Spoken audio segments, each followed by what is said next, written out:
Bonjour à tous, nous voici dans une troisième vidéo consacrée au Goldfield. Je rappelle que je fais toute une série de vidéos et un article récapitulatif dédié à ce métal. Vous trouverez en barre d'infos tous les liens vers les différentes vidéos et les différents articles consacrés à ce métal. Et donc aujourd'hui, nous allons parler de la question qui fâche, la réglementation du Goldfield.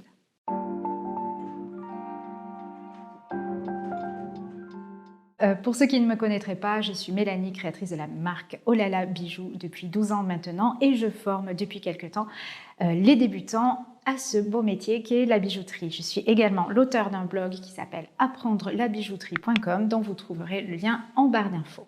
Alors, niveau législation, réglementation, qu'est-ce qu'il en est ? Comment est-ce qu'on doit considérer le Goldfield? C'est une question effectivement très récurrente que je reçois parce que c'est un petit peu la question épineuse lorsque l'on est en France. Et donc je fais tout de suite deux petites apartés. La première, c'est que ce que je vais dire dans cette vidéo concerne la législation et la réglementation française. Je ne connais pas la réglementation des autres pays. Voilà, déjà connaître la française, c'est un gros morceau. Donc cela n'intéressera que les personnes qui sont établies en France. La deuxième que je voudrais dire, c'est que je ne suis pas juriste, je ne suis pas spécialiste dans ce domaine. J'ai fait mes propres recherches et donc je vous les livre ici, mais ne prenez pas mes mots pour argent comptant. Quoi qu'il en soit, je vous conseille toujours de vérifier par vous-même auprès de votre bureau de douane et je vais vous détailler également comment faire tout de suite après. Alors la réglementation des métaux, de toute façon en France, c'est la question épineuse, tout ce qui est administratif, tout ce qui est réglementaire, c'est quand même voilà, un sacré dossier et je sais de quoi je parle puisque moi-même je ne vis plus en France. Donc je vois bien combien la législation est souvent plus légère dans d'autres pays, je ne dis pas partout, mais en tout cas dans les pays où je vis et où j'ai vécu. Effectivement, souvent, c'est quand même beaucoup plus léger en termes de paperasse, on va dire. Mais bon, ça ne veut pas dire pour autant que c'est forcément compliqué et nous allons voir tout de suite ce qu'il en est pour le Goldfield. Alors, une fois n'est pas coutume, c'est un petit peu le flou artistique. Si la réponse était claire, nette et précise, on ne me poserait certainement pas autant la question. Donc du coup, je me suis renseignée auprès des bureaux des douanes. Donc il faut savoir qu'en France, lorsque l'on utilise, lorsqu'on fait de l'achat, de la revente, de la transformation de métaux précieux, on est soumis à certaines réglementations. La question est de savoir est-ce que le Goldfield en fait partie. Et donc pour cela, on fait appel en général à son bureau de garantie des douanes. Vous avez une liste très claire par région de bureaux de garantie dont vous dépendez. Cela dépend de là où vous êtes installé. Vous la trouverez en barre d'infos ou dans l'article consacré au Goldfield. Vous avez tout simplement le numéro de téléphone, l'adresse de la région dont vous dépendez et c'est eux qui vont vous donner les informations sur les démarches à fournir qui normalement sont les mêmes partout en France mais qui en réalité changent et varient légèrement d'une région à l'autre. Voilà, il y a la théorie et il y a la pratique. Pourquoi cette question revient-elle? Pourquoi cela paraît-il si compliqué? La raison de ce flou artistique, elle est assez simple, c'est qu'une réglementation sur les métaux s'applique lorsqu'il existe une législation sur ces métaux. Alors, qu'est-ce que j'entends par là? C'est-à-dire qu'il y a des lois, on le sait, en France, il y a des textes officiels écrits lorsqu'il y a un métal. Donc, par exemple, un métal défini comme le laiton, on sait en quoi consiste le laiton, on sait donc par la loi quelle est la législation, qu'est-ce qui a été décidé par la loi concernant ce métal. La même chose pour l'or, qui est un métal précieux, l'argent, qui est un métal précieux, le platine, qui est un métal précieux. On va avoir des législations sur ces métaux parce que ces métaux sont définis par la loi. Or, le Goldfield n'est pas défini par la loi, en tout cas pas actuellement. Ça ne saurait tarder. Mais le Goldfield n'est pas un métal en tant que tel. Le plaqué or, par exemple, est une appellation définie, 3 microns d'or apposés sur un métal de base.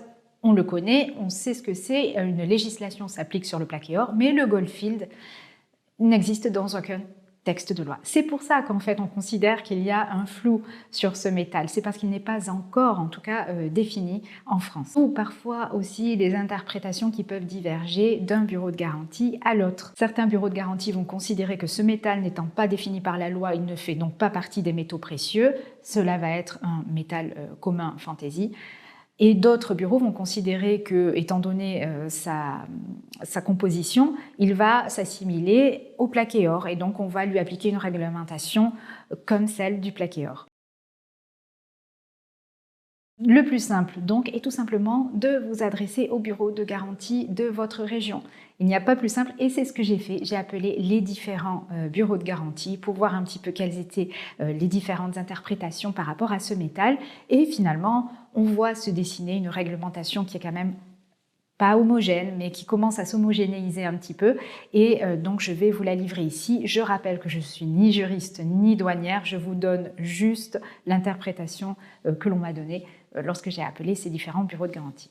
Voici donc comment est-ce qu'il faudrait interpréter la réglementation du Goldfield. Le Goldfield est un métal qui contient de l'or.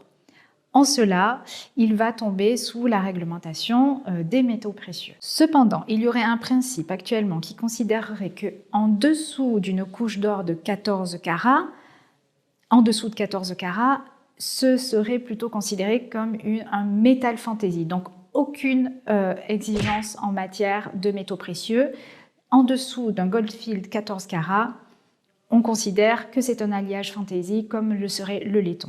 Pour un Goldfield de 14 carats et plus, à ce moment-là, on va le considérer comme du plaqué or. Alors attention, il y a certains bureaux de garantie qui vous diront qu'il n'y a pas de différence. Donc, appelez votre bureau de garantie pour savoir comment eux le considèrent.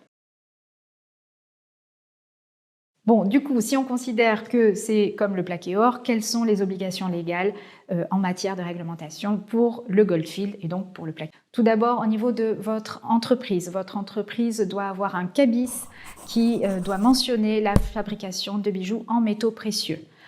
Quoi qu'il en soit, moi je vous conseille toujours de mentionner, de vous inscrire sous le registre de métaux précieux, tout simplement parce que qui peut le plus peut le moins. En général, lorsqu'on a les métaux précieux mentionnés, on peut donc faire des réalisations en métaux précieux et on pourra également en faire en métaux fantaisie. Donc n'hésitez pas dès votre inscription, alors en tant qu'auto-entrepreneur, mais également quel que soit le statut que vous ayez, n'hésitez pas donc à faire mentionner sur votre extrait cabis, à être enregistré sous voilà, la référence création de bijoux en métaux précieux. Deuxième point, le local. Sujet un petit peu épineux également et un peu controversé en France. Est-ce qu'il faut un local dédié pour pouvoir donc exercer la création de bijoux en métaux précieux ou en plaqué or, Goldfield, tout ça? Alors, on va expliquer un petit peu ce point chaud. Ceux qui savent, savent. Jusqu'à présent, pendant pas mal de temps, il était interdit d'exercer la bijouterie à son domicile privé. Il fallait avoir un local dédié pour cela. Depuis quelques années, la loi a changé, s'est modifiée. Cela ne veut pas dire que c'est autorisé. En fait, ce qui se passe, c'est que légalement, il n'est pas autorisé de fabriquer des bijoux à son domicile, mais factuellement, maintenant, on ne peut plus vous le refuser. Oui, ça, c'est très...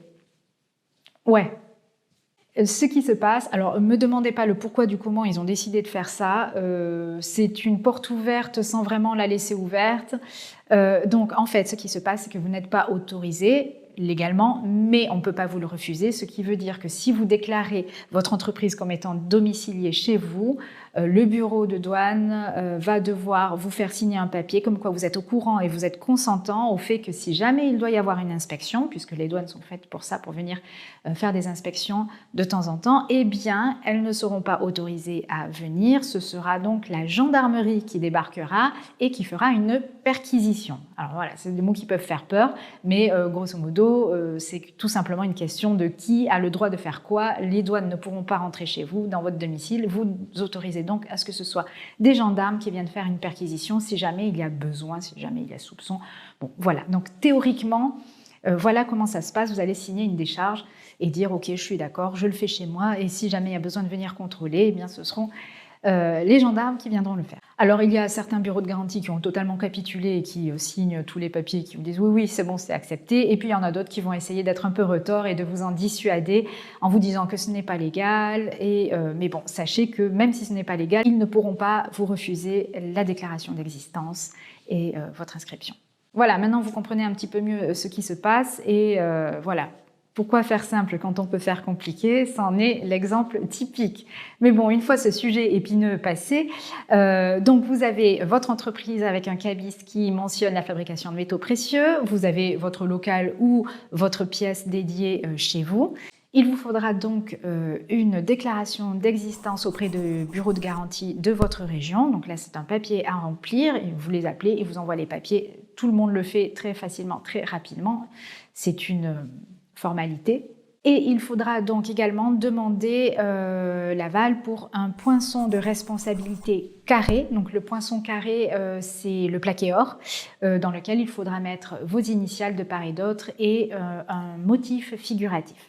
Voilà, en général, vous faites plusieurs demandes, ils en valident une et ensuite il vous faudra faire fabriquer ce poinçon. Donc il sera votre poinçon de responsabilité que vous apposerez vous-même sur vos bijoux pour garantir que c'est du plaqué or, même si c'est du Goldfield. Et c'est là où c'est un petit peu plus léger. Pas besoin de poinçon de garantie, donc il n'y a pas à faire poinçonner par les douanes ou par votre doreur. Certains doreurs le proposent, mais ce n'est pas une obligation du coup avec le Goldfield. Un bon soulagement également, pas de livre de police à tenir avec le Goldfield, et qui dit pas de livre de police, pas de balance homologuée, donc, et les frais inhérents à une balance homologuée. Donc ça, ce sont des points que vous n'avez pas à faire, et c'est tant mieux. En revanche, vous êtes toujours redevable de la taxe HBJOAT, la taxe sur les métaux précieux, et si, comme beaucoup de monde, vous n'en avez jamais entendu parler, renseignez-vous. C'est une petite taxe, ceci dit, elle n'est pas bien méchante, mais elle est très peu connue, mais bon, mieux vaut le savoir si vous voulez être en règle. Et voilà les différentes obligations que vous avez en tant que créateur ou créatrice de bijoux en Goldfield. Donc on va le voir, c'est quand même assez assimilé au plaqué or. Encore une fois, je vous invite à prendre connaissance du bureau de garantie des douanes auquel vous appartenez selon votre région, à les appeler, et ça va être très clair. Pour tout vous dire, tous ceux que j'ai appelés m'ont absolument très agréablement reçu et très bien renseigné, avec patience, et voilà. Donc à moins que vous tombiez sur une personne désagréable, vraiment n'ayez pas peur de prendre votre téléphone et de passer un coup de fil. Ça va vous soulager immédiatement, et vous saurez à quoi vous en tenir pour votre région. Merci d'avoir suivi cette vidéo, j'espère qu'elle vous a renseigné, et ce n'est pas fini, nous allons passer dans les prochaines vidéos à la partie technique, fabrication réellement de bijoux en métal Goldfield. À bientôt!